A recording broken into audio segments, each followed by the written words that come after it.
We want to thank you, the School of Microbiology of the National Public Health, Hector Abad Gomez, also to the School of Medicine of the University of Antioquia for their support. I also would like to acknowledge and introduce our organizing committee. Alonso Jaramillo, our coordinator, Dr. Marlene Valencia, Dr. Andres Felipe Villa, Diego Morales, our communicator, all from the Microbiology School, Dr. Monica Lopera from the National School of Public Health, and myself, Juan Carlos Zapata from American Gene Technologies International as a scientific advisor. This forum has the support of the Communication Department of the University of Antioquia, from UDA Arroba, and the Communication Unit of the National School of Public Health. We want to thank Gustavo Zapata, who is our official translator of this event, to the Vice Chancellor Research Office of the University of Antioquia. Y quiero aprovechar esta oportunidad para los hispanoparlantes, decirles que por favor seleccionen la opción español del foro. I would like to express sincere thanks and appreciation to our speaker, Dr. Jean-Laurent Casanova, to our moderator, Dr. José Luis Franco, and to our roundtable guests. The opinion expressed here belongs exclusively to the lecturer and do not reflect an opinion or institutional position of the University of Antioquia or the American Gene Technologies International. Since the appearance of the new coronavirus SARS-CoV-2, we have learned a lot about the nature of the virus, and we have also improved our understanding of COVID-19 pathogenesis. However, there are still many aspects of this new disease that need to be clarified. It is the case of those severe cases in people without any apparent risk factors that suffer severe forms of the disease. For our today's forum, we have the honor to have Dr. Casanova presenting his team work exploring some of these risk factors. But first, I would like to introduce our moderator for this session, Dr. José Luis Franco. He's an MD, Ph.D., head of the Primary Immunodeficiencies Research Group that is at Jeffrey Modell Diagnostic Research Center of the Department of Microbiology and Parasitology at the School of Medicine in the University of Antioquia. Dr. Franco, Dr. Casanova, welcome to our forum.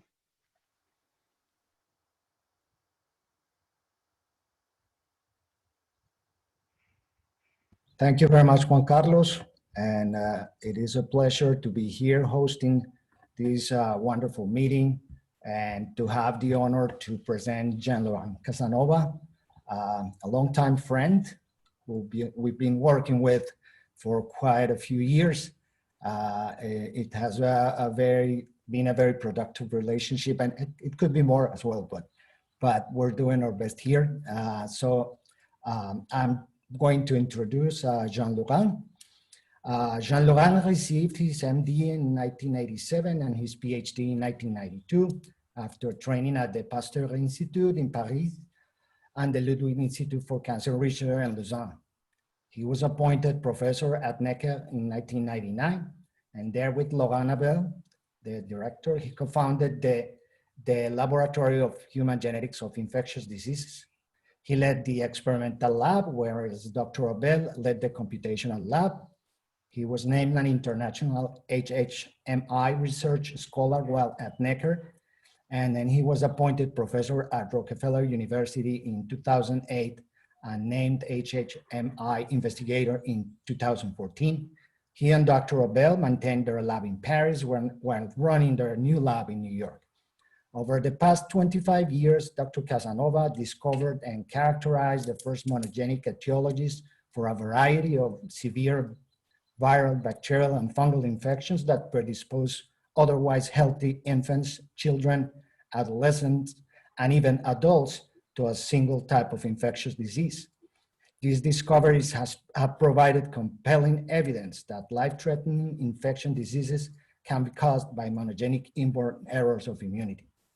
Dr. Casanova has been the recipient of multiple international awards, including the Richard Lounsbury Award, the Emmett Johnson Award, Inbel Bailey Latour Health Prize, Milstein Award, Robert Koch Award, Sanofi Institute Pasteur Award, Stanley J. Korsmeyer Award, and many more. And I know that he will receive many more from now on as well. So Dr. Jean-Laurent, welcome. It is a pleasure to have you here with us. Well, José Luis, thank you very much for this very kind introduction. Thank you to all members of the committee for inviting me. The University of Antioquia is dear to my heart. As you know, I've visited you a couple of times. I've trained some of your own trainees. A couple of them are actually in my lab at the moment. And you and I, Jose, with all your colleagues in Medellin, have worked for years together. We're doing our best on our side too. And I think that together we've already done pretty well, and I'm optimistic about the future. At any rate, I'm very happy to be here. It's also an opportunity to thank you for your recent collaborative effort. You, José Luis, and the University of Antioquia are in charge of the Latin American recruitment and study in the context of our COVID human genetic effort, at least for Spanish-speaking countries in Latin America. You're the sequencing hub for the whole Latin American world, and I'm very grateful for your extraordinary work and commitment to this program, which, as you know, has already yielded fruits. And my talk today is focused on the first two fruits of this international effort, including the effort that you have conducted with all your Colombian and Latin American colleagues over the last 7-8 months. So a big thank you to you and all your colleagues and the University of Antioquia. So what I'm going to discuss with you today is our attempt over the last 7-8 months to unravel the genetic and immunological causes of life-threatening COVID-19 pneumonia. The work I will share with you was done mostly in my lab, which is organized in 2 branches. Half of the team is here in New York at Rockefeller, and the other half at the Necker Hospital for Sick Children in Paris. It is also work that I have conducted with a team, a large team of clinicians and scientists worldwide, regrouped under the umbrella COVID Human Genetic Effort. And you can look up the members of the consortium and the plans of the consortium on the website that's shown on the slide here. So let's start with the beginning, and the beginning in science is always a problem. So what is the problem? The problem is inter-individual clinical variability in the course of SARS-CoV-2 infection. Most infections in human populations are silent.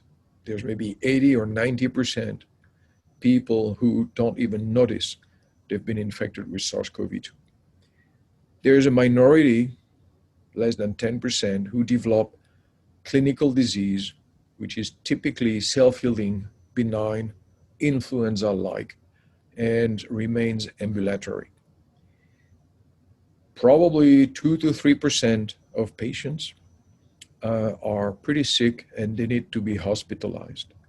And an even smaller proportion of patients, less than 0.3 or 0.4% of infected individuals, develop life-threatening disease and require hospitalization in intensive care unit.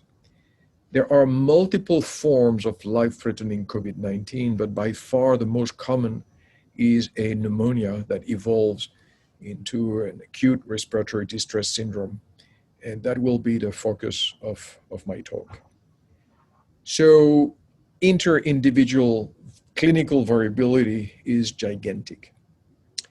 The epidemiologists have attempted to understand the roots of this extraordinary distribution. And they've discovered that age is by far the most significant risk factor in epidemiological studies. The risk of life-threatening COVID-19 is probably 50 or 100 times greater if you're older than 80 than if you're younger than 20, for example. A few other risk factors have been identified, sex and comorbidities, but by comparison, they're modest, with relative risks or odds ratios that are between 1.2 and 1.5. So age is clearly the risk factor detected epidemiologically.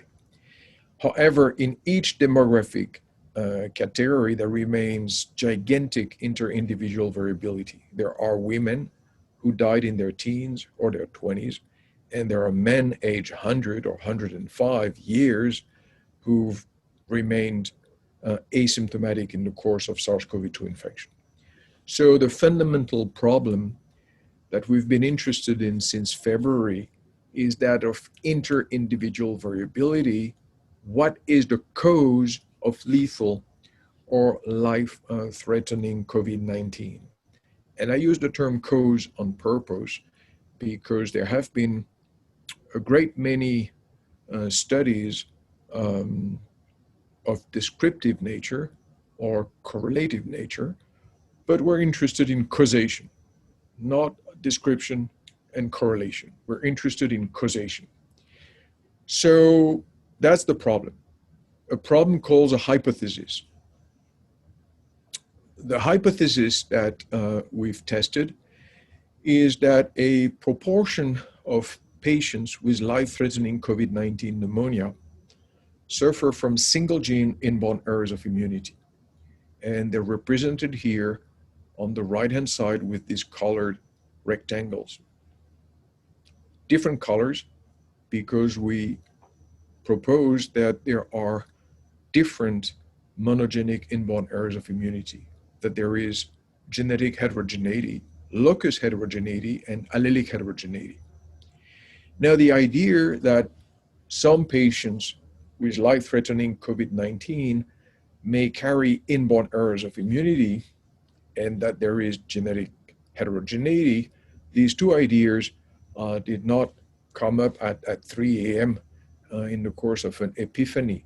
They follow 120 years of research in the field of host genetics of infectious diseases, and more specifically 25 years of research in our own lab that has shown that severe viral, bacterial, fungal, or parasitic infections in previously healthy individuals, children, adolescents, and even adults, can result actually from monogenic disorders.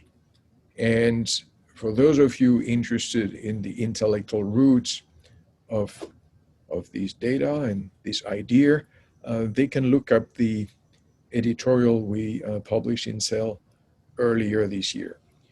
So we had a problem, a hypothesis, and the third approach, the third step, as always in science, is the approach. There's no science if you don't have a problem, a hypothesis, and a plan. So what's the plan? Well, the plan consisted in recruiting as many patients as possible early on following the pandemic from east to west, teaming up with thousands of hospitals and recruiting patients either with life-threatening COVID-19 pneumonia or with asymptomatic silent SARS-CoV-2 infection and sequence their exome or their genome. These hospitals forwarded the clinical information and shipped blood samples to sequencing hubs. And these sequencing hubs are distributed worldwide. We have hubs in Asia, Oceania, in South Asia, in the Middle East, in Eastern and Western Europe, in North America, and in Latin America. These sequencing hubs generate the exome and genome data, and then they are all downloaded on a single platform in our lab and analyzed collectively by our lab or by other members of the consortium that have access to the platform. This is essentially the problem, the hypothesis, and the approach that the COVID human genetic effort has taken.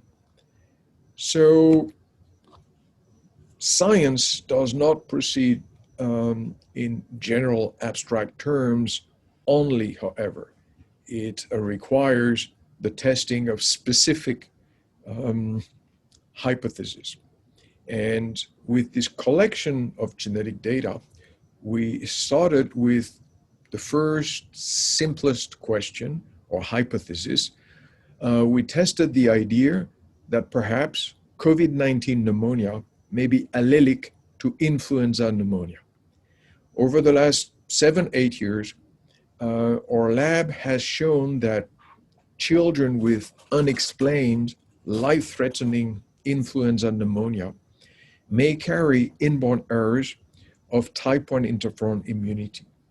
We showed that autosomal RF7 deficiency, autosomal recessive, autosomal dominant TOL3 deficiency, and autosomal recessive RF9 deficiency were 3 inborn errors of type 1 interferon immunity underlying life-threatening bilateral influenza pneumonia in previously healthy children normally resistant to other microorganisms, other viruses in particular. The gene products are shown here in red. I've also added here in blue gene products corresponding to loci that are not known to be influenza susceptibility genes, but loci that when mutated in humans underlie other severe viral illnesses. So the 13 gene products shown here are actually connected biochemically and immunologically. They concur to toll-like receptor 3 dependent and RF7 dependent type 1 interferon production and amplification. But they all correspond to loci that we know when mutated in humans underlie influenza or other severe viral illnesses. Now this circuit, this biological circuit, involves both leukocytes and the many other discernible cell types in the human body. There are probably at least 400 cell types, and the type 1 interferon production that is dependent on toll-like receptor 3, a sensor of double-stranded RNAs that can be intermediate or byproducts in the course of viral infection. And the type 1 interferons that also depend on the amplification governed by the transcription factor RF7, and that also depends on the auto-amplification, interferons inducing themselves. Well, this circuit controls type 1 interferon immunity, often referred to as innate immunity because it operates in leukocytes, in particular in plasmacytoid dendritic cells that constitutively express high levels of RF7. But it also controls type 1 interferon intrinsic immunity because all cells of the body make type 1 interferons, one or another of its 17 members, and all cells of the body express the responsive pathway. They respond to type 1 interferon. So this is a long introduction to the first specific hypothesis we tested. Could there be variants that are loss of function or severely hypomorphic in any of these 13 loci in patients with life-threatening COVID-19 pneumonia and not in humans with a silent infection with SARS-CoV-2? And the answer is yes. I'm not going to bombard you with the biochemical data that were published last month. But we discovered inborn errors of type 1 interferons in 23 patients. They're shown here. There are mutations at 8 loci. There are dominant and recessive traits, men and women. They're age 17 to 77. I think their ancestry and their country of residence vary greatly, attesting to the international nature of our cohort. Most survived and 2 tragically died. What I want to stress here is that out of the 23 patients, 4 have an autosomal recessive disorder, and not a benign one at first glance. 2 patients, unrelated, have autosomal recessive RF7 deficiency, and another 2, unrelated, again, have autosomal recessive IFN1 deficiency. And these patients are aged 26 years, 38, 49, and 50. And prior to hospitalization in an ICU for COVID-19 pneumonia, they had never been hospitalized for severe viral illness. Now, this is very surprising. And if you asked 100 randomly chosen eminent immunologists what would be their prediction about RF7 or IFN1 recessive deficiency, they would all, without hesitation, say that these patients would die in the first month or years of life of overwhelming multiple recurrent viral infections. Well, it is not the case. These 4 patients clearly show that in the absence of RF7 of IFN1, that is, in the absence of type 1 interferon immunity, one can cope with a great many viruses, and it's only upon infection with a particularly virulent pathogen, SARS-CoV-2, that the genotype is revealed as a phenotype. So, as I said, I'm not going to go through the biochemistry, but I want to connect these genotypes with COVID-19, and I'll do that in 2 slides. I told you that the type 1 interferon circuit is involved in innate and intrinsic immunity. So let's have a closer look at innate and intrinsic immunity to SARS-CoV-2 in relation to these inborn errors. In the experiment shown here, we purified plasmacytoid dendritic cells, abbreviated as PDCs, and infected them on the left with influenza A virus and on the right with SARS-CoV-2 in a patient with RF7 deficiency versus a control, a healthy control who's wild type at this locus. And we've analyzed by RNA-seq the transcriptome of the cells in response to either virus. I've colored in red and blue the type 1 and the type 3 interferons. And what you see is that the RF7 deficient PDCs are functionally dead. We had shown in 2015 that they don't respond to influenza virus. And here we show that they don't respond to SARS-CoV-2.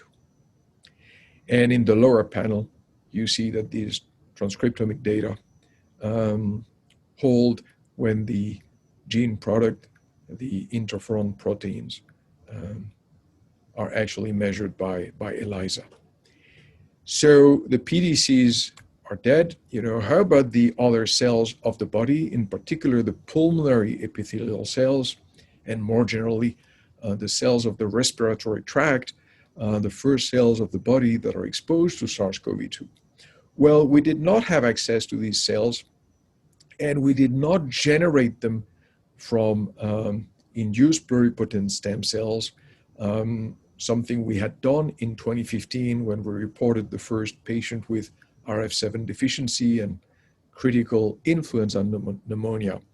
But what we did here is we took advantage of dermal fibroblasts from patients mutated in toll-like receptor 3, in RF7 or IFN1, and we teamed up with Charlie Rice and analyzed whether these dermal fibroblasts rendered permissive to SARS-CoV-2 thanks to the expression of the viral receptor. We asked whether these fibroblasts, when compared with control fibroblasts, would enable a enhanced, uncontrolled viral growth or not, in the presence or in the absence of a type 1 interferon, namely beta interferon. Now, what you see here on the x-axis is a staining of a viral protein, and on the y-axis, the proportion of cells that are positive. And for Tol3 heterozygous cells or compound heterozygous cells, or for the RF7 compound heterozygous cells, all the red symbols attest to the viral growth. And it is rescued with beta interferon, exogenously added, and it can also be rescued with a wild-type copy of the disease-causing gene in the case of RF7. There is no rescue with toll-like receptor 3 because the allele in both patient cells is a dominant negative allele, so we did not attempt to rescue the phenotype. On the right-hand side, what you have is IFN1 deficiency. And here, the rescue is not obtained with beta interferon because these cells do not respond to interferon, they're IFN1 deficient. However, the concomitant expression of the wild-type IFN1 and beta interferon does rescue the phenotype. So collectively, these data show that in approximately 3% of our international cohort, the working hypothesis is correct, and there are inborn errors of type 1 interferon immunity, dependent on Tol3 and RF7 in particular, that underlie life-threatening COVID-19 pneumonia. What are the biological implications? Well, as I alluded to, it is extraordinary that RF7 and IFN1 deficiency can be silent for so long. As I said, we knew that these were viral susceptibility genes, influenza susceptibility genes in particular. But all these 23 patients, including patients with these two recessive disorders, did not manifest severe viral illness until COVID-19, implying that these disorders have incomplete penetrance for influenza and the other viral illnesses they were associated with.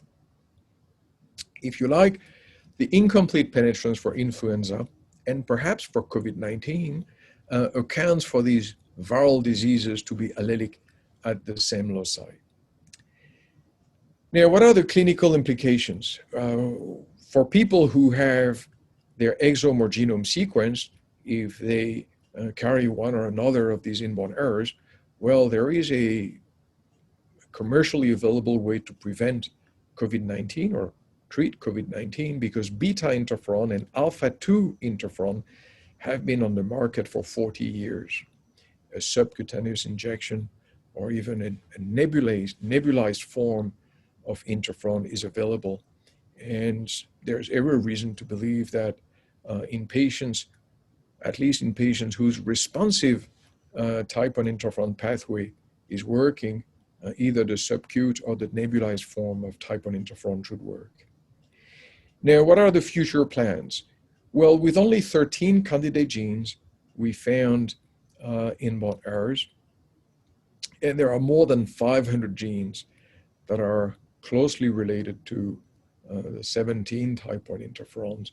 So we're currently analyzing the exomes and genomes of other patients for these potential inborn errors.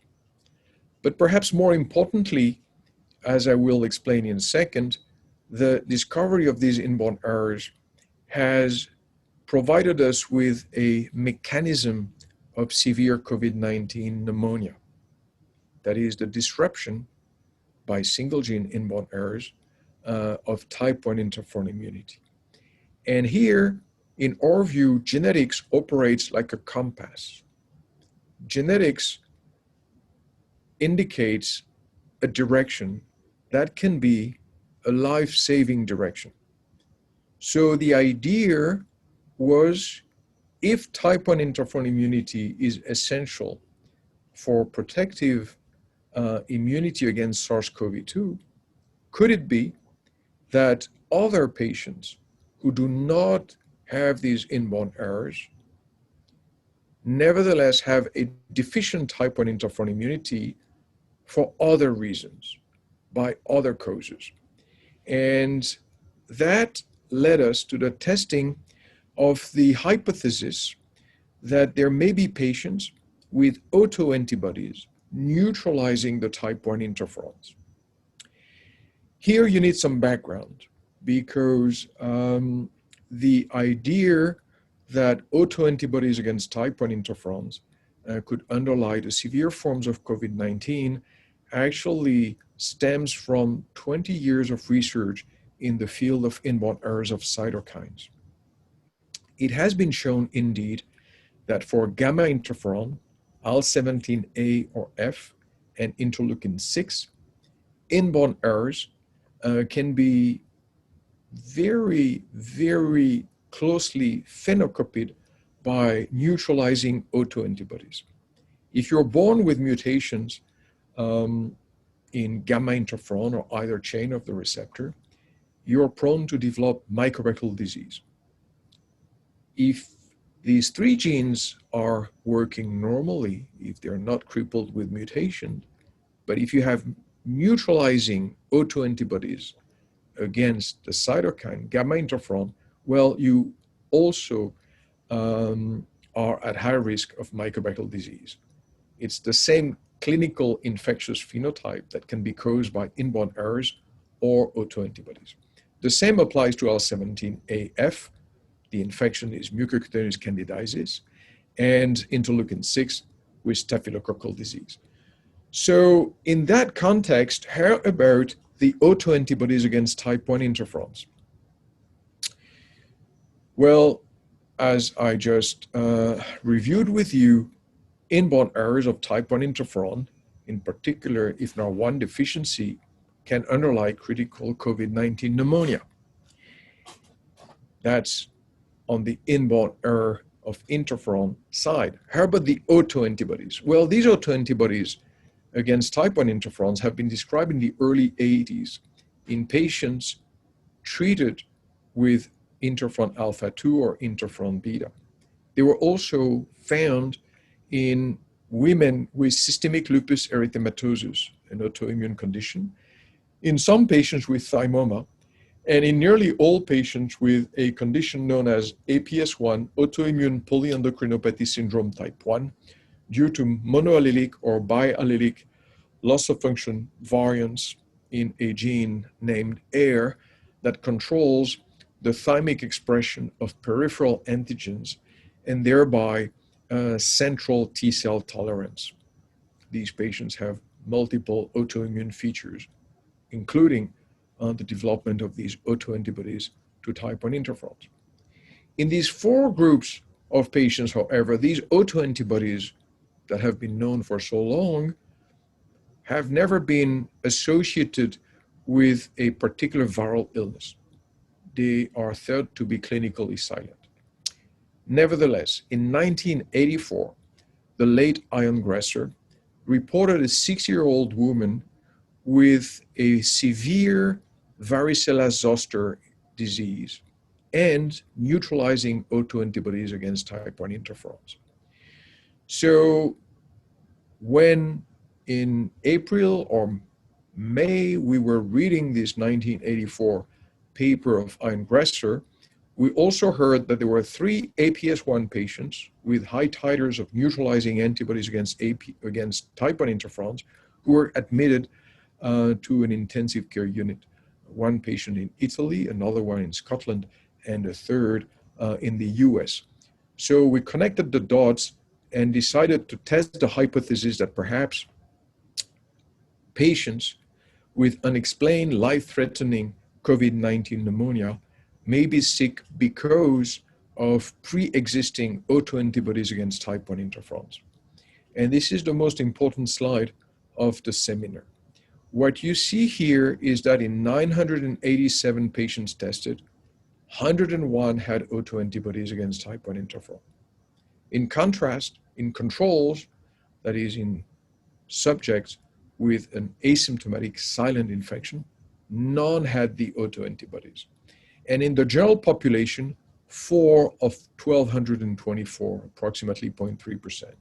You don't need statistics to see that there is a very, very strong association.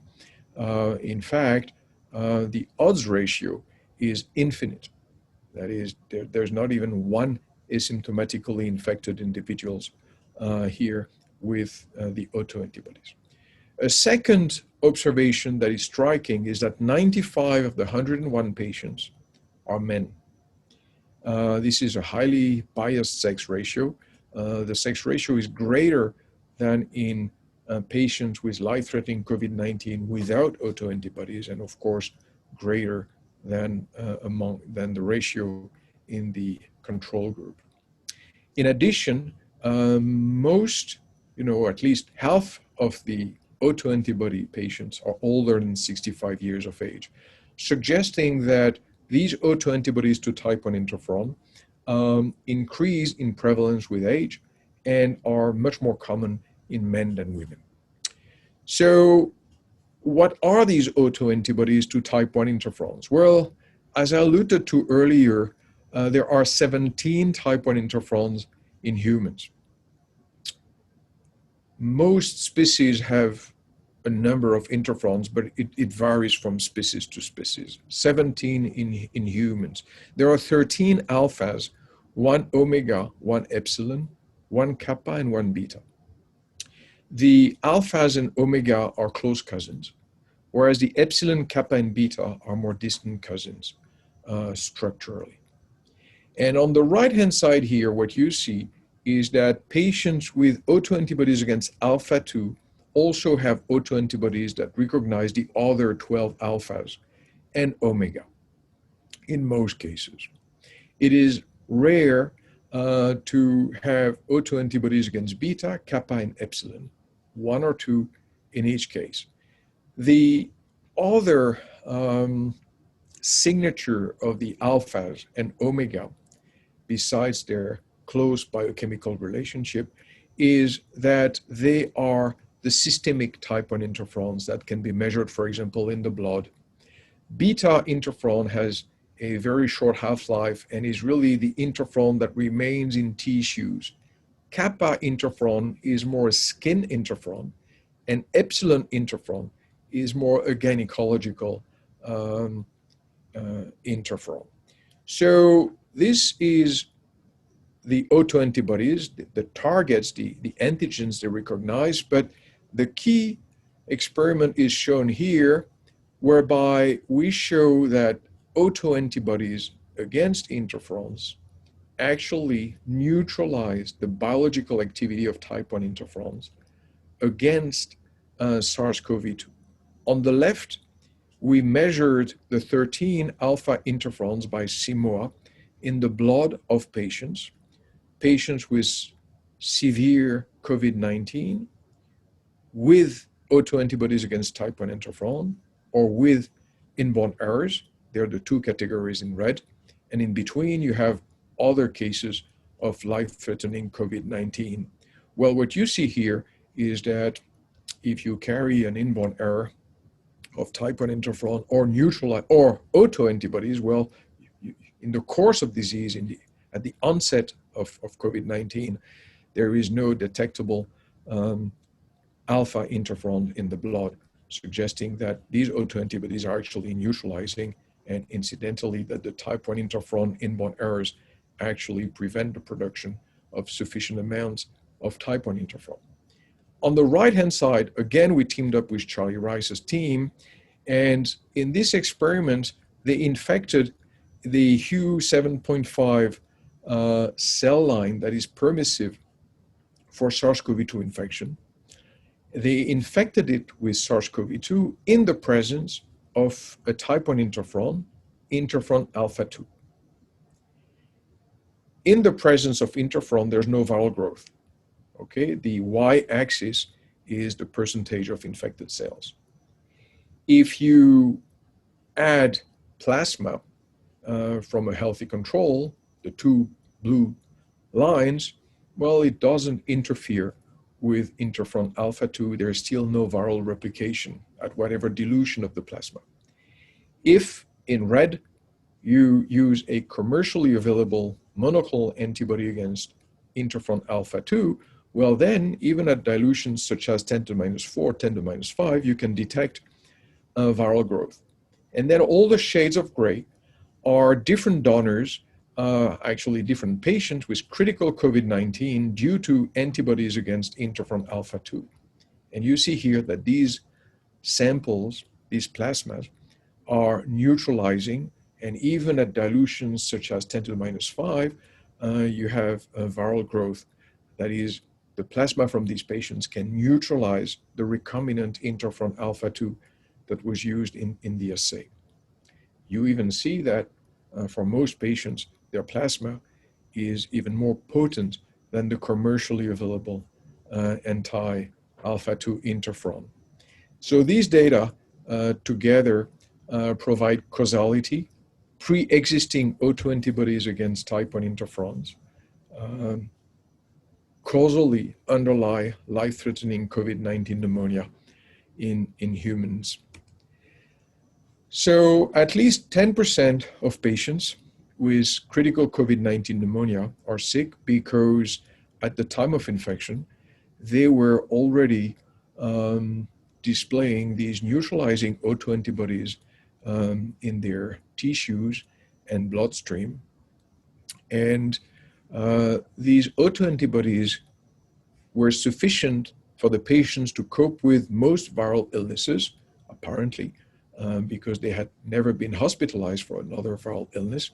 But when SARS-CoV-2 hit them, because the virus is more virulent than the other viruses they've been exposed to, perhaps in part because it triggers lower amount of type 1 interferons in tissues, well, then that tipped the balance. The autoantibodies tipped the balance in favor of the virus, resulting in critical COVID-19 pneumonia.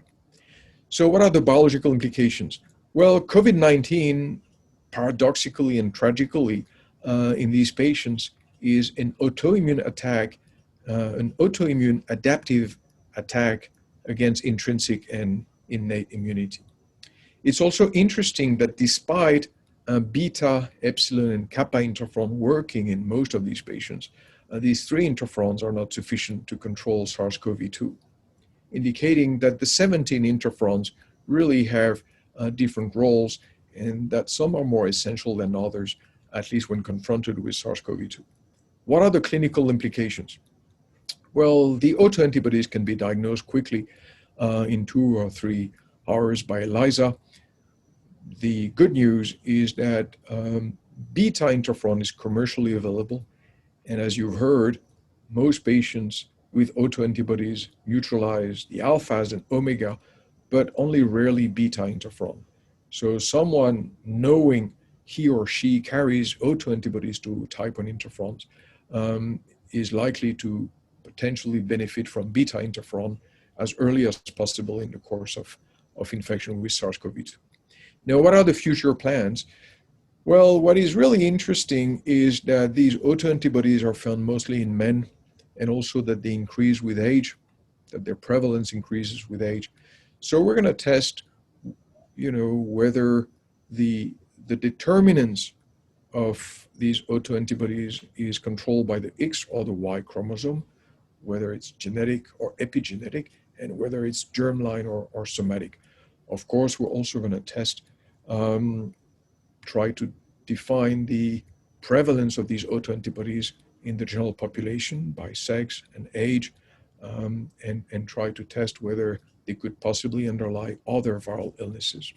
Also, we'll try to test whether there are autoantibodies to type 1 interferon that would neutralize lower amount of interferon, or that would be bound to type 1 interferon and thus not detected in the assays we've used, or in lower titers in patients with critical COVID-19. What I'm trying to say here is that at least 10% of life-threatening COVID-19 pneumonia cases are due to these autoantibodies, but the proportion may be greater. And we're currently testing this possibility. So to close this seminar, I want to stress that there is one mechanism in at least 15%, about 15% of patients with critical COVID-19 pneumonia, impaired type 1 interferon immunity. But that mechanism can be divided into two related mechanisms: inborn errors that prevent or impair or abolish the production and amplification of type 1 interferons, or autoantibodies that are neutralizing at least 13 or 14 of the 17 type 1 interferons. And these patients, because of impaired type 1 interferon immunity, end up tragically in the intensive care unit when other people, including people from their own families, can cope with the virus in a silent manner. Now, these two short stories were published recently. The first paper reported the inborn errors, and it was led by a pediatrician, Qian Zhang. I want to stress the extraordinary collaborations we've had over the last 7 years. Gigi Notarangelo and Helen Su at the NIAID were our partners in launching the COVID human genetic effort. Charlie Rice and Rick Lifton here at Rockefeller have been great. Jérémy Le Pen is the postdoc with Charlie who did the experiments that I've shown. I also want to thank the dry lab, Aurélie Cobat and Laurent Abel, who analyzed computationally all the exomes and genomes that had been collected by the consortium. In the second paper, the autoantibodies, the lead author is Paul Bastard, another pediatrician, who discovered these autoantibodies. We've had another group of great collaborators, including at the NIAID, in the dry lab, and the postdocs of Charlie Rice, who did this work. The beautiful titrations of the plasma are Eleftherios Michailidis and Hans-Heinrich Hoffmann. I really want to thank them both warmly for their extraordinary work. I think this is it, and I'll be happy to take questions. Thank you. Thank you very much, Jean-Laurent. Fascinating work, as always, with a lot of insights and also with plenty of questions and interrogations that one does when you see this type of work. I just wanted to stress something that I think is very important for us as clinicians and researchers in South America and in developing countries. It is fantastic to see that physicians like Paul and Kian became involved and led this effort with the whole team, and that they are pediatricians.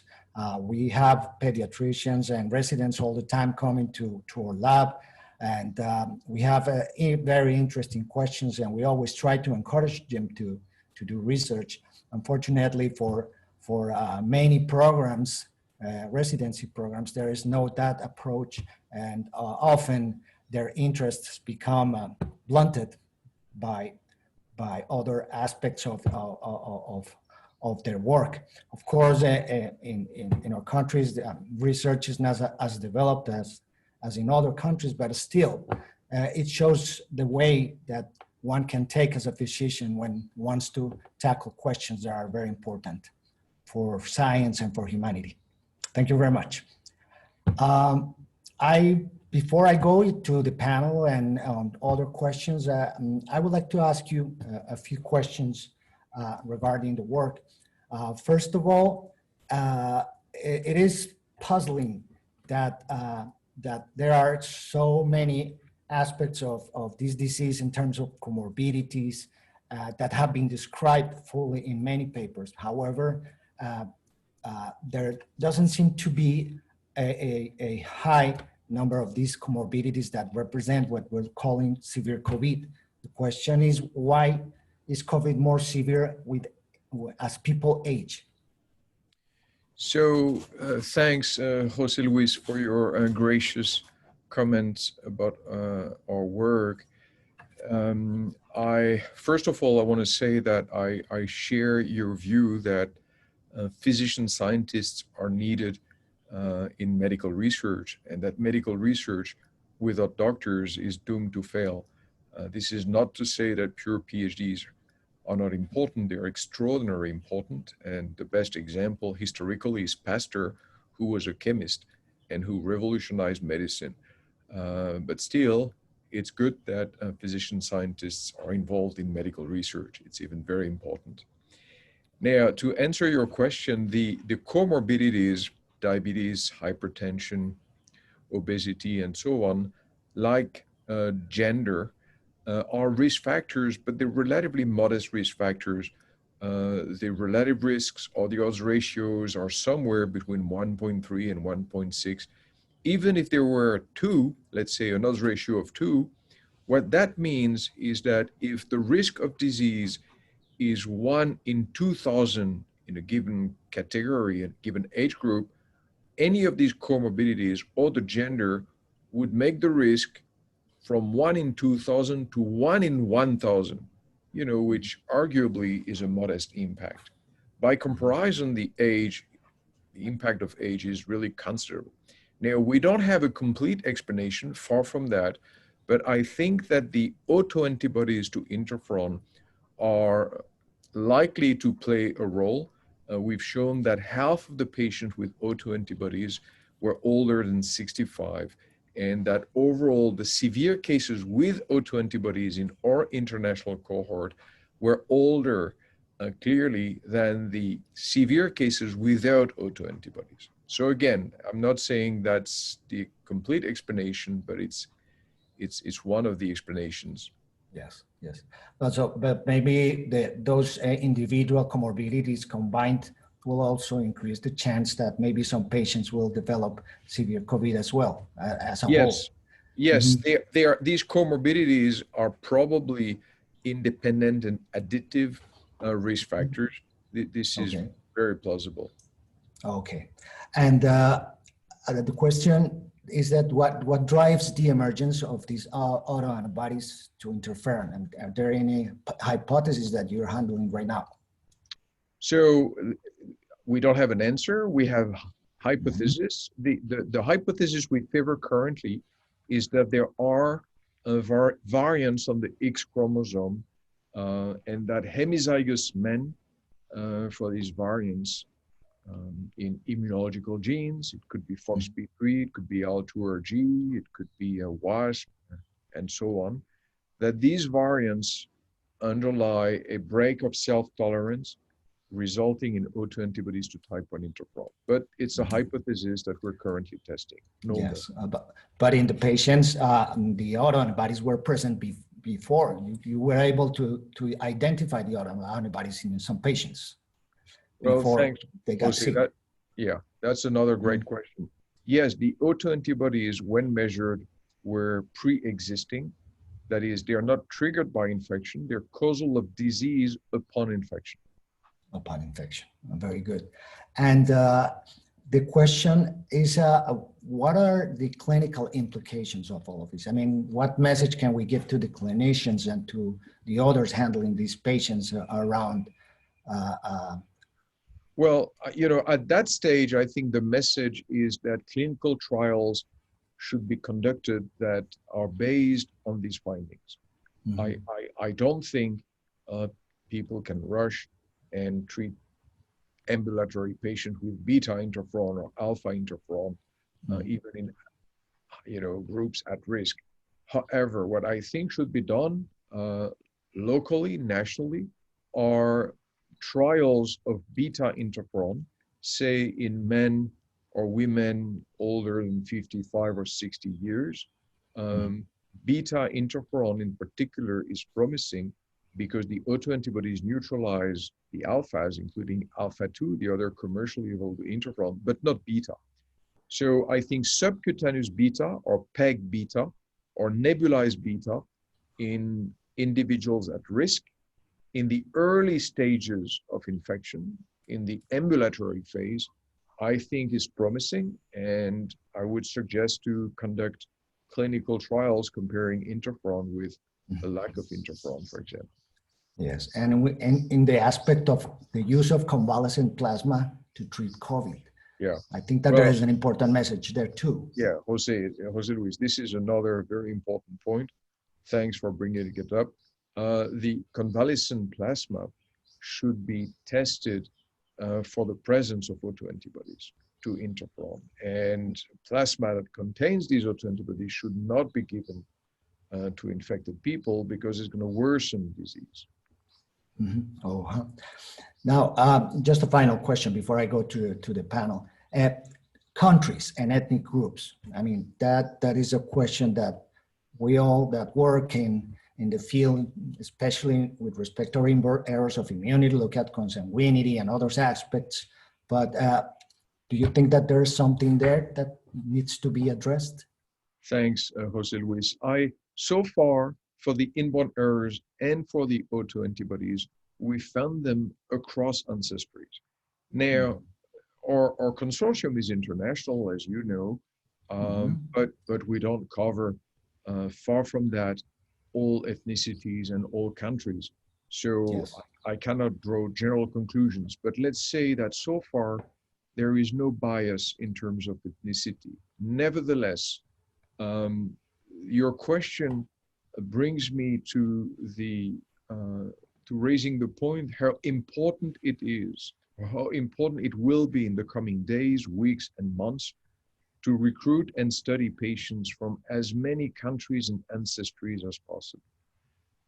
So in Latin America, for example, you've recruited with your friends patients in Colombia, but I think it would be very important to try to recruit patients in as many countries and regions of Latin America as possible.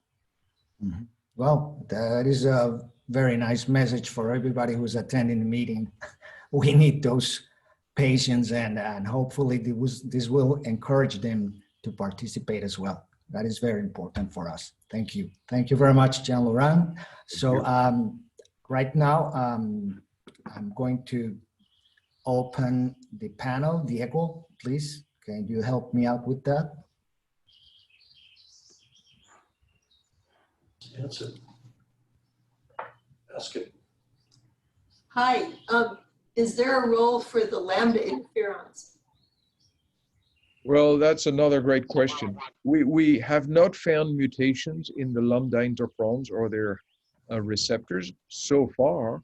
And I don't think that there are commercially available Lambda interferon therapeutics so far, even though there are clinical trials. But if the clinical trials give good results, and if the drugs become available, you know, this certainly is an important therapeutic avenue to consider. Okay. Well, I have a question here from Jorge Eduardo Forero. He is asking if it is possible that the chronic use of corticosteroids in patients with rheumatic arthritis affects the response to interference at levels that lead to death in COVID patients, of course. Yeah, well, that is yet another great question. I don't have an answer. Of course, chronic steroid treatment is impairing immunity. That is well known. Now, the detailed mechanisms by which steroids impair immunity and the specific cells and pathways that are affected are less well known. So, you know, I don't have an answer, but I share the concern. Okay, okay. We have another question here from Hector Guidos. The presence of these autoantibodies will explain some cases when patients are treated with convalescent plasma and get worse? Yeah, it may be the case. It has been reported that sometimes, you know, plasma was detrimental, and it might very well be a reason for that. I've tried to team up with teams that have used convalescent plasma, but so far I've been unable to do a retrospective study that would make the point. It's a great point. Okay. Okay. I have another question here from Nancy Duarte. She's asking, I was wondering if those patients with autoantibodies against type 1 interferon can be treated by depleting the B cells with rituximab or any other modulator? Well, that's a yet another great question. The depletion of B cells or plasmablasts is predicted to result in the diminution of the autoantibody titers, but that's going to take time. So I don't think it's a treatment that can be considered during disease. Now, in patients with autoantibodies and prior to SARS-CoV-2 infection, that could be considered. The risk there is that these patients would become B cell immunodeficient, and therefore they would need to be substituted with IgG/IV. So, you know, the risk-benefit ratio needs to be carefully weighed, you know, depending on the clinical situation of the particular patient. Of course. Can you tell us a little bit about what are the therapeutic approaches that they have, that others have used for other patients with autoantibodies that also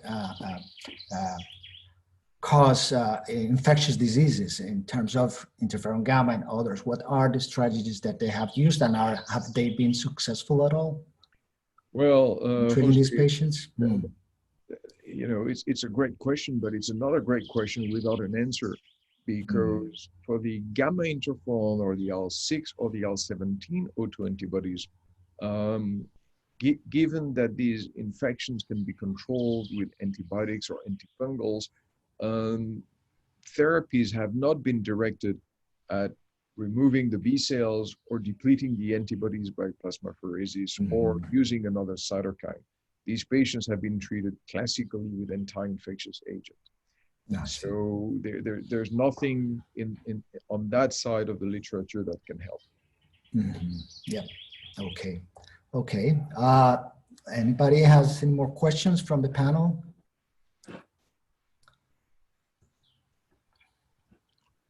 Yes. In light of this new development of vaccines, so what will be the impact of having this deficiency in interferon induction? Well, it's good that you mentioned the vaccines.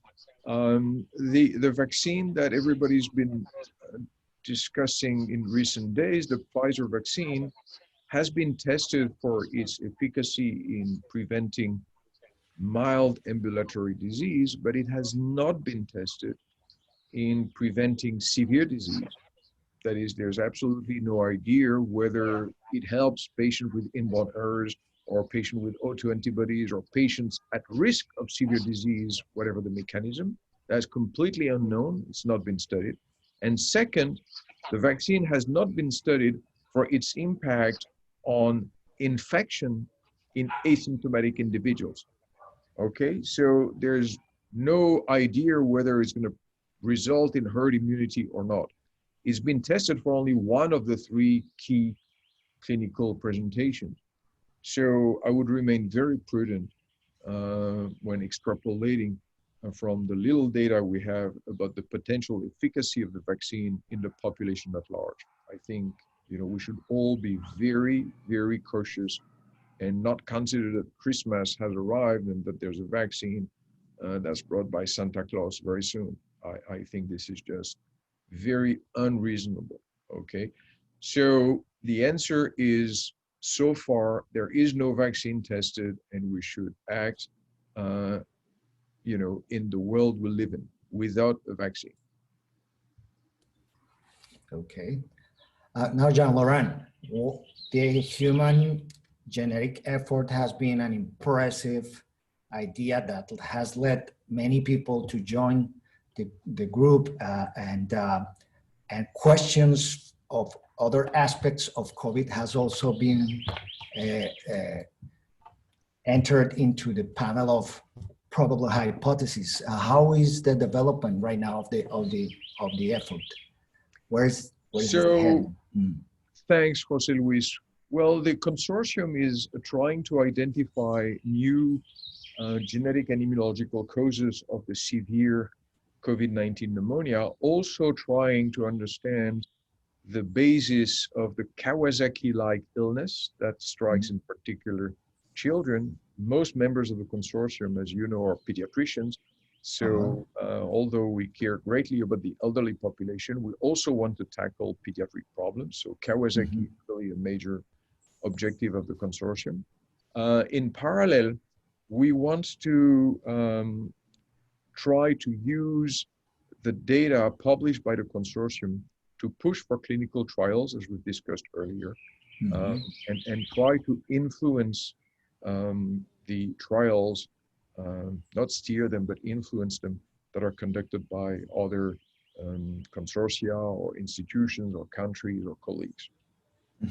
Okay, okay. I have here Juan Fernandez. He's asking, what about immunosenescence and inflammation with severe COVID? Well, yeah, that's a great question.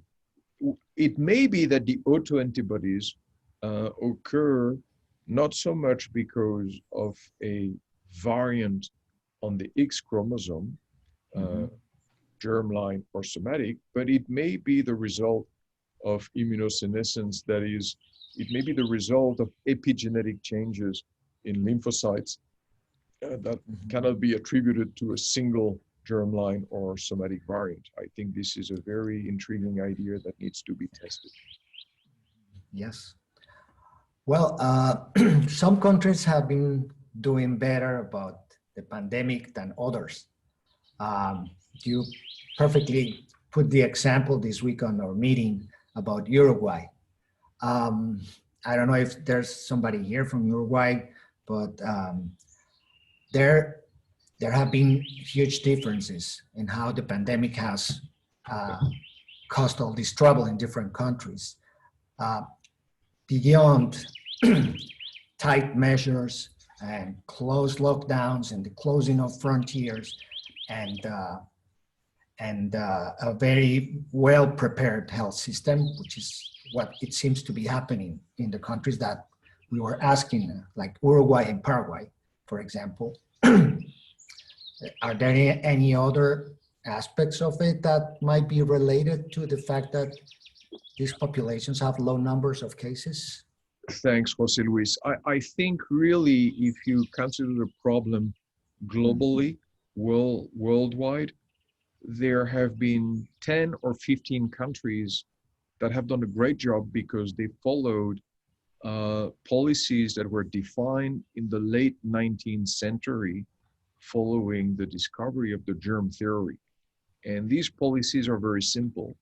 They essentially consist in focusing, I want to be explicit here, in focusing on the identification and isolation of contagious people and not bothering the rest of the population, zooming on contagious people. If the contagious people are isolated, you can control the epidemic. If you don't do that, it's impossible to control the epidemic. I mean, it was known in the late 19th century, and it's still true in 2020. So the problem faced by the countries that refused applying the old valid policies is that the epidemic is out of control. So every 2 months, they have to organize a general lockdown that adds an economic problem to the medical problem. So instead of having one problem, you have two problems. And the third, which is looming, which is the political problem with civil war, not to mention a world war. So I think the countries that have deliberately ignored the 19th century rules of contagion and containment, these governments are very silly. And that applies, unfortunately, to most governments worldwide. It's very important, of course.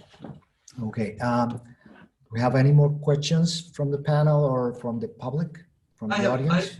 I'd like to ask, this is Dave Paza. Dr. Casanova, beautiful talk and great discussion.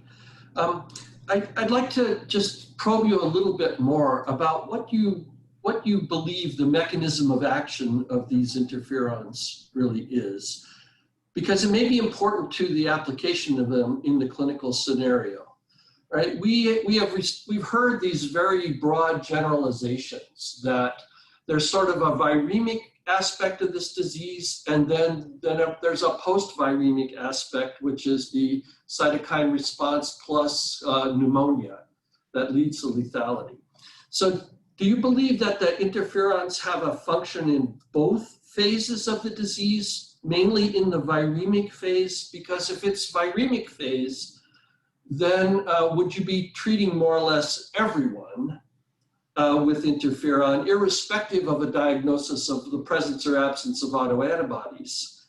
And if the interferons have a role in the post-viremic phase, if that really exists, what would you think that mechanism is? Thanks, David. Great, difficult questions, of course. With an understanding of only 10 to 15% of the severe cases, it's difficult to make generalizations. But let's generalize hypothetically, okay? Let's say that what we found with the Moderator and the autoantibodies applies to other patients. Then the model that emerges is a two-step model of disease. People who have sufficient interferon activity, they're going to control the virus locally in the respiratory tract, and they're going to remain asymptomatic or develop mild disease. In contrast, people with insufficient type 1 interferon immunity in the respiratory tract, these people will have the virus spread in the bronchi and then reach the lungs, and perhaps the virus will disseminate through the bloodstream to other tissues. And after a week or two, the virus will be widespread and leukocytes will arrive to infected tissues, and they will result in this massive inflammation with the cytokine storm and all the organ failures that have been described. So the model, I think, that emerges from our studies is really a two-step model, whereby insufficient, or let's say defective interferons in the first hours, days, and during the first week of infection unleash excessive inflammation during the second and third week of infection. Thank you very much. And I'd like to just extend this just one more step, if I may. You didn't speak about the cellular response to interferons. And I'm wondering if you think that sensitization to interferon plays any role in this inflammatory process. Well, that's hard to tell. You know, this is as hard as to answer the question of why interferon autoantibodies occur in some people and not others. Does it have to do with the number of viral infections in the past? You know, it's a great question. I don't even have a hypothesis to answer you.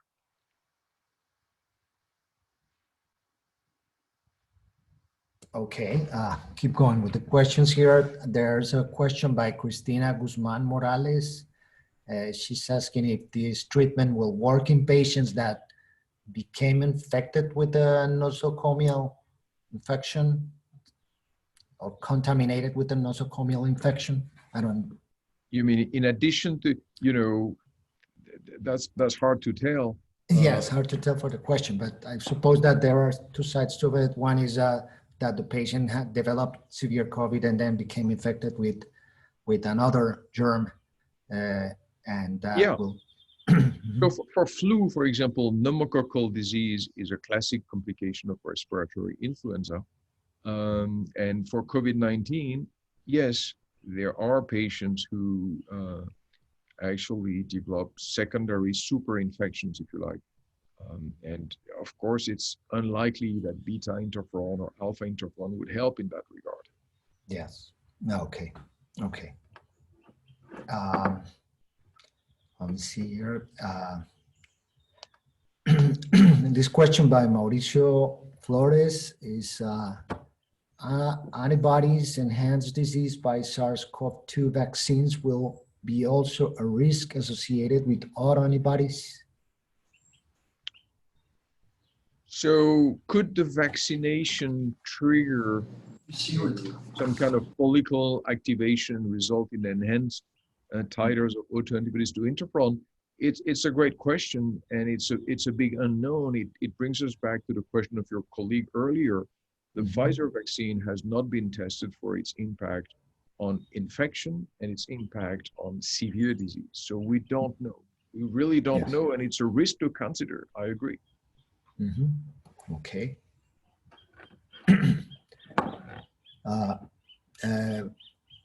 Juan, Profe José Luis, ahí la profesora María Elena Rúa tiene la mano levantada. Le voy a dar la palabra para que hable en este momento. Go ahead. Thank you. Profesora María Elena, adelante.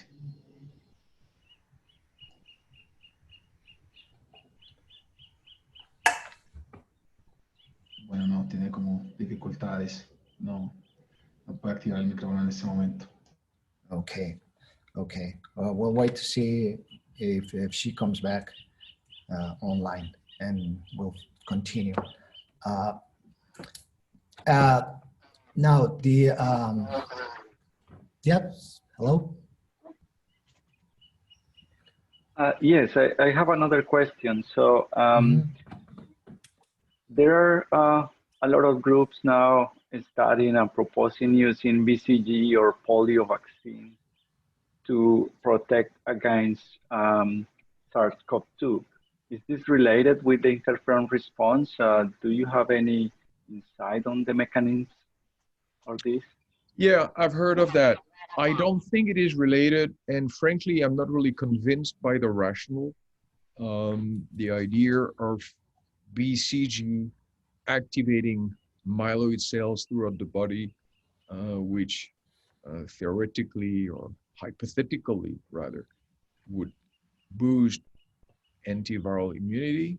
I don't really see the rationale. I would not recommend that approach. Of course, it has to be tested. If some people want to test it, it can be tested, but I'm not convinced by the rationale. Okay. All right. Yes. Juan Carlos?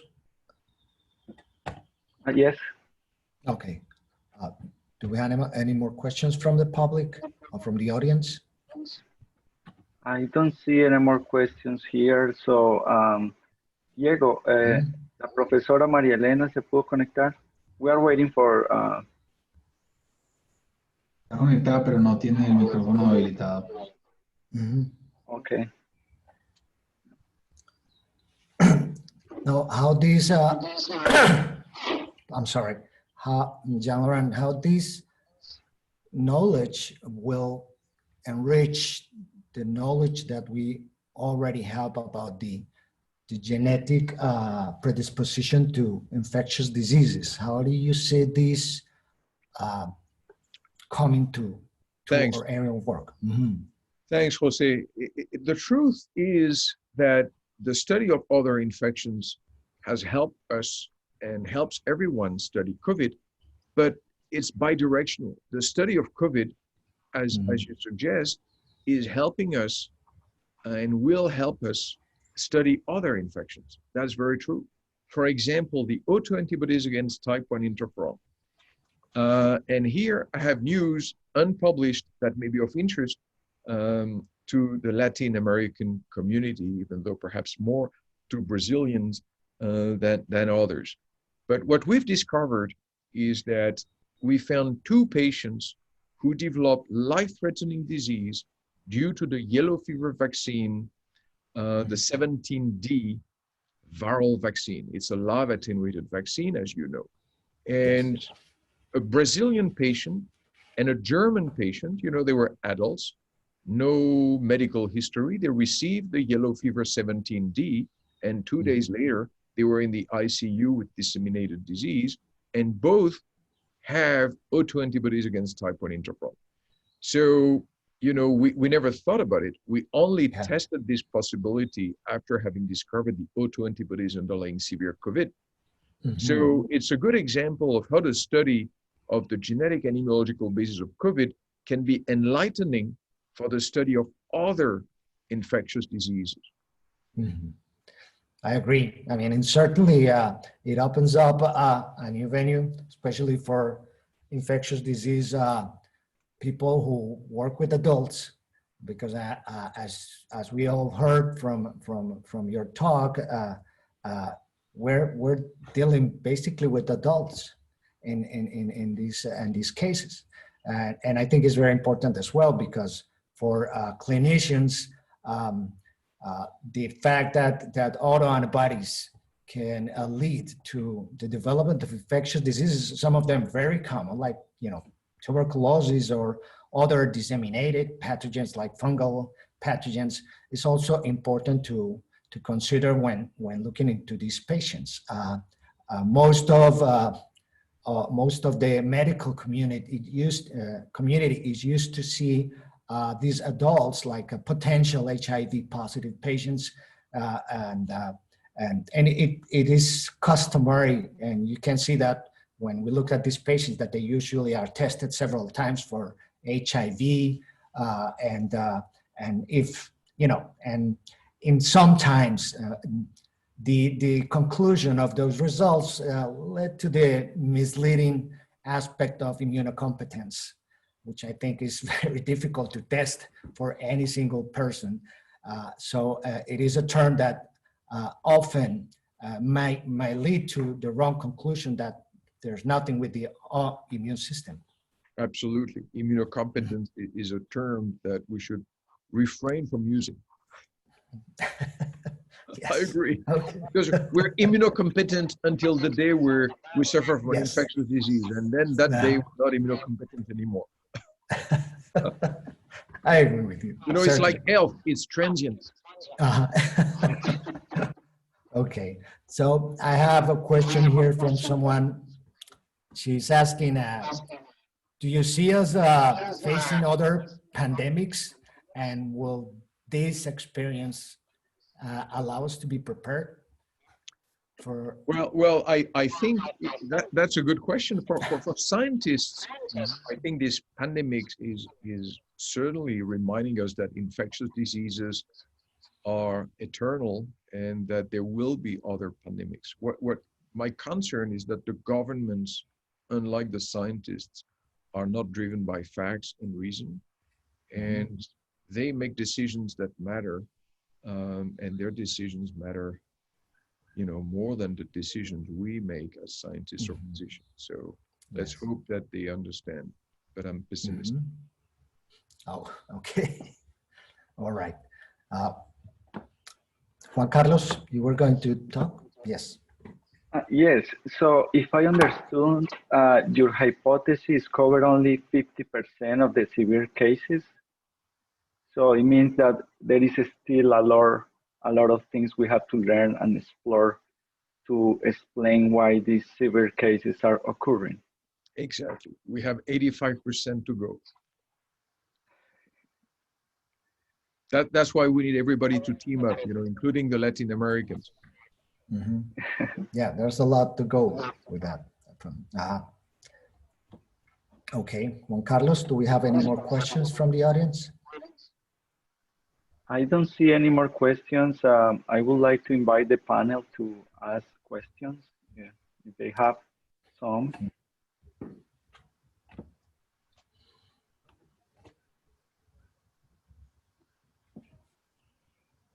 Okay.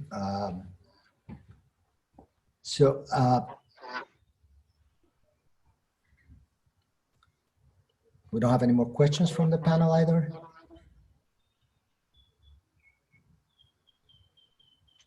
Well, I am not an immunologist, so I'm trying to imagine how these things occur. But we know that people with severe cases, they have an exacerbated immune response.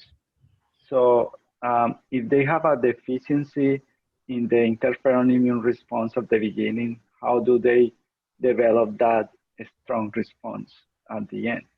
Well, your question is related to one of your colleagues earlier. The model that we propose and that we think is valid in the 15% of patients we understand, and of course is hypothetical in the remaining 85%, is that if you have enough interferon, the interferon is going to get rid of the virus early on in the respiratory tract, okay? And you're going to be fine. If you don't have enough interferon, the interferon is an early activation system. It's triggered minutes following viral infection. Okay, so if you don't have enough interferon, well, the virus is spreading from one cell to another, and from one tissue to another, and from one organ to another. And then a few days later, you have viruses everywhere. And that's when the leukocytes kick in. And the inflammation that results is a consequence of the lack or insufficient interferon in the first minutes, hours, and days of infection. Does that answer your question? Yes. Thank you. Jean-Laurent, within our field, there has been since the beginning of the pandemic, a question related to other patients with other inborn errors of immunity. And I know that there have been efforts from both sides in the US and Europe, and as well as with the help of some physicians and researchers here in Latin America, to try to identify if other inborn errors of immunity, for example, adaptive immunity, may also lead to severe COVID. What can you tell us about that?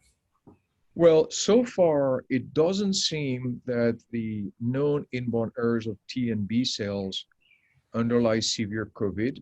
Nevertheless, there are cases of common variable immunodeficiency and patients with combined immunodeficiency who've had severe COVID-19. Now, the hypothesis that we are testing is that these guys perhaps are sick because they make autoantibodies to interferon. And our preliminary data go in that direction. You know, I'm not saying I have a strong case, but it is a plausible hypothesis. Yeah, okay. But certainly it is interesting to see that, for example, patients with a gamma globulinemia also do well, or not that well, but they are able to survive the disease, which is interesting because... Sure. But José Luis, it's the same with flu. You know, severe flu was never diagnosed in SCID patients. Yeah. You don't find a single case report that convincingly shows life-threatening influenza pneumonia in SCID patients, including T minus, B minus patients. You know, that tells a lot. It tells that the control of influenza virus is, and probably the control of SARS-CoV-2 is really interferon dependent. You know, if you have interferon in your respiratory cells, that's it. It's okay. It's fine. Even if you don't have T and B cells. Okay. But maybe the delayed complications or the chronic infection in some patients and even reinfection might be somehow related to that aspect. Yeah, that is true. You know, a SCID patient, you know, most likely can do 2, 3, 4 times the same influenza or the same SARS-CoV-2. But if each time the interferon does the job, you know, after all, it's okay.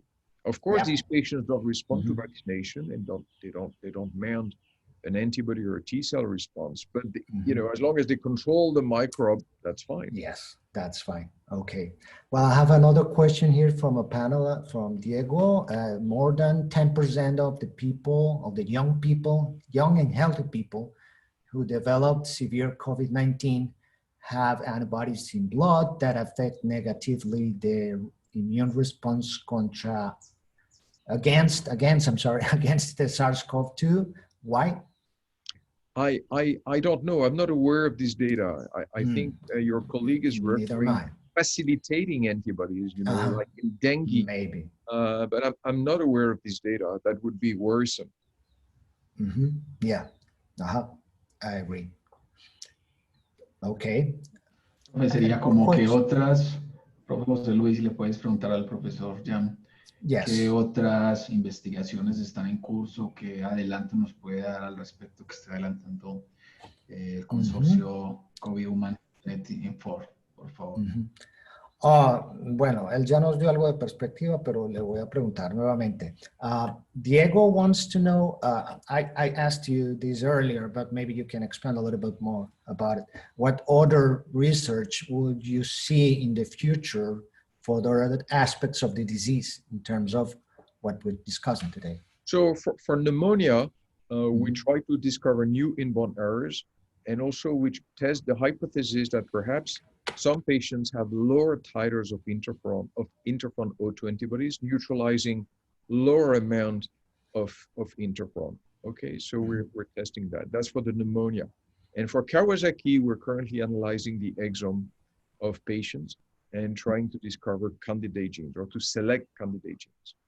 Which brings me to an important point. You know, our lab is hiring. If you guys have talented students or physicians or postdocs who want to join my lab, they should apply. There's always room for high energy, ambitious young men and women in my lab. Thank you. Well, there's also quite a need to recruit patients in our country as well. So this is also an invitation for everybody to contact us and let us know if they have patients that we can study. So thank you. Thank you. Mauricio. Profe José Luis. Yes, please. La pregunta de la profe María Elena era por qué algunos pacientes que han sufrido el SARS-CoV-2 no desarrollan anticuerpos. ¿Tú quieres decir severo? Sí. ¿Anticuerpos o autoanticuerpos? Ella dice textualmente porque algunos pacientes que han sufrido el SARS-CoV-2 no desarrollan anticuerpos. There's a person here who's asking, Jean-Laurent, why there are people who suffers the disease severe, I assume, I don't know, but because mild disease, I guess, or asymptomatic disease, they don't develop antibodies. I'm not sure that I am. I don't know, you know, I think that has been studied, but I don't remember the data. That is the titers and the viral neutralization according to the clinical features during infection, that must have been studied, but I don't recall the data. Yeah, well, I could add that there is lots of information coming from that area as well, but with different results that still doesn't allow us to get into a conclusion with respect to these patients, I guess. Now I have David.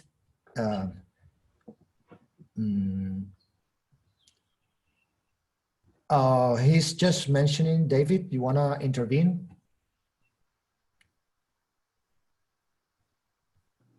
Yeah, I've just picked up the news that this company Synergen in the UK reported the results of their phase 2 study. And they claimed that the inhalable beta-1A treatment doubled the survival rate of COVID-19, severe COVID-19 patients. Yeah, I think it's a good paper. It's in the Lancet Respiratory Medicine, and I know the team. They're led by a pulmonary physician, a colleague of ours, who actually, with whom we collaborate and who will soon give a talk on a Monday COVID Human Genetic Effort meeting. And they've treated hospitalized patients. I suspect that if inhaled beta interferon were given in ambulatory patients, I suspect that the impact would be even greater. I think this is really the way to go. Subcute or inhaled, but beta interferon as early as possible in at-risk individuals. Those are fantastic news. Thank you, David. Okay, I have here more. So I have another question, and this is related about the possible host of the virus. Do the bats have different interferon system than humans, and why they don't get rid of the virus, but they can survive with the viral infection? So I'm really not a specialist of bats interferons. I know they've been studied. I know they have a bunch of interferons, but you know, each species has a different range of interferons. That's always been mysterious. For example, there are species of multiple omegas or multiple epsilon. So it's unclear, but probably there's been coevolution between viruses and hosts and species, resulting in the pattern we see. So humans have 17, including 13 alphas. You know, what has driven this genetic architecture of interferons is unknown, but it's a fascinating topic. I agree, especially when comparing the different species. Mm-hmm. Okay. All right. Do we have any more questions from the panel? Well, they've asked a lot of questions already. You know, they've bombarded us with questions. ¿Cuándo va a venir a Colombia? When are you coming back to Colombia? The sooner the better, frankly. You know, I wish COVID is behind us and I can fly back to see you guys. It's depressing. Well, we are asking the same questions to our families and friends everywhere. So, you know, Zoom meetings are okay, but in-person meetings are so much better. Yes, and even in our case, when we don't go to the other aspects of humanity facing this pandemic and all the intricacies of our own humanity and what the effect will be in the future for many aspects of our relationships or way of relating to others, contacts, and everything is giving us, it has given us an opportunity to reflection, to reflect on this, but also there's a need also to, as you said, to bring the world to the leaders who actually can take these observations and suggestions and bring them into practice. I don't know if that's going to ever happen, but we'll see. Well, we can hope. But yeah, it's true. What I really miss the most with the in-person meetings is, for example, after a morning like that, if I were in Colombia, I know we would have a great dinner. You know, we could drink together and have dinner together. What's very frustrating with the Zoom world is that after 2-3 hours discussion and a seminar, you know, I'm going to end up by myself eating a sandwich. It's depressing, really. Yes. Well, absolutely. There in New York, there are a lot of good Colombian restaurants. So. Yeah, but I'm going to be by myself anyway without you. They're close. You don't always go to the restaurants only for the food. Yeah, but you have, if they're good, you know, I need to ask Marcela and Andres to give me the names of the Colombian restaurants in New York. I've never been to a Colombian restaurant in New York. You have to go to Queens. Of course we can go. Okay, that's fine. That's not a problem. Yeah, that's where we can go. Restaurants. Okay, well. So, Dr. Casanova, what do you think about this new event that as humanity we are living in terms of evolution? Well, you know, given 1 million people died of COVID already, at least maybe 2 million. I mean, if this is not purging, if this is not selection, what is it? You know, that is really depressing. Absolutely. So yeah, you know, the people who died evidently were not fit to cope with SARS-CoV-2. I mean, it's obvious, right? Yeah, great. And it can be happening in the future as well for another virus. Of course, but you know, I don't want to be tested. I don't want to test my genome or my antibody. You're not the only one. You're not the only one. Leave mine as it is. I don't want to. If one day I encounter the infectious agent that is going to kill me, well, let's do the work. Let's wait. Yeah, exactly. All right. Okay, yeah, but I think we all are in that dichotomy. We don't want to know, but we somehow some days we want to be infected and be immune and don't be worried anymore about encountering the virus. So yeah, Yeah, of course. We always, go to sleep at, well, the answer might be in my genes, and I don't want to show it to anybody. So, no, we all face the same questions, but I think that most people, I don't know in other aspects, but I know many people from our field who has done, who has had their genome or their exome sequenced. I mean, I remember it was Watson who actually was one of the ones who actually put his genome on the line and got published. And, there was a lot of very interesting information.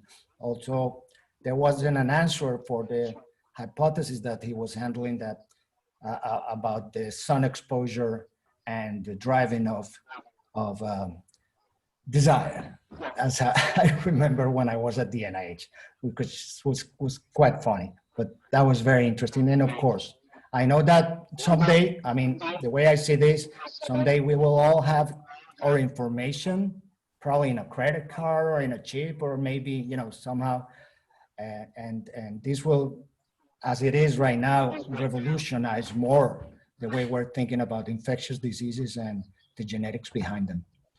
I don't know if anybody else would like to ask. Mm-hmm. There is another aspect that I would like to touch, and that is the epigenetic control of interferon. So is your group working on that too? Because maybe the genetic doesn't explain the rest of the severe cases. Yeah, I'm with you there. And no, we don't study it, but it's possible that, for example, in PDCs, plasmacytoid dendritic cells, there are imprints from former infections that result in some people being higher producers than others. Yeah, it's we don't study that because we don't, we're not familiar with the tools, the concepts, but it's a very interesting line of research. At any rate, I'm very grateful to all of you for having invited me this morning.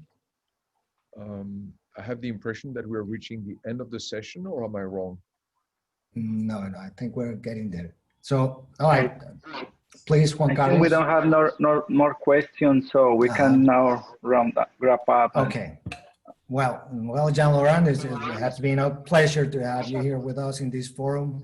It was quite entertaining, and the insights into science are always a welcome word from you and your team. So I want to thank you and thank everybody in your lab and in the Paris lab as well.